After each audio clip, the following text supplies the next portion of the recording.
reproché, c'est ce qui est notifié en tout cas dans le licenciement, c'est le... Mon état moral, il est beaucoup atteint, car je n'arrive plus à dormir depuis. Et ma situation financière, elle devient contraignante, bien entendu, parce que je ne travaille plus. Vous avez été licencié pour faute grave le 21 mars. Quel est le motif exact? Ne pas respecter le règlement, jeter les invendus à la poubelle, plutôt que de les donner ou les distribuer. Et ça, c'est une pratique que vous faisiez depuis 30 ans et qu'on ne vous avait jamais reproché. Jamais. J'ai, on va dire, une carrière où on me félicite, où on me remercie. Jamais, à aucun moment, ça a été un sujet. Et jamais on nous a parlé de cela. Jamais, bien au contraire. Pour moi, j'ai agi, on va dire, avec cœur.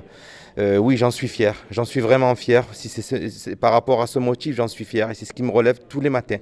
Si c'était à refaire, je le referais. C'est une bonne action. Qu'est-ce que vous espérez? Être réintégré? Bien entendu, ça serait une victoire pour nous. Ça serait quand même reconnaître de la part de la responsabilité de l'entreprise SSP qu'ils ont commis une faute, eux, grave, et pas nous. Vous suspectez que cette affaire cache quelque chose en fait? Sans savoir quoi exactement. Alors j'ai envie de dire, on peut mettre un peu toutes les hypothèses sur la table. C'est pas impossible qu'il y ait des raisons économiques, puisque notamment les salariés licenciés ont tous entre 10 et 30 ans d'ancienneté, qui sont remplacés aujourd'hui par des salariés qui n'ont absolument pas les mêmes salaires, vous vous en doutez. Donc ça peut être ça.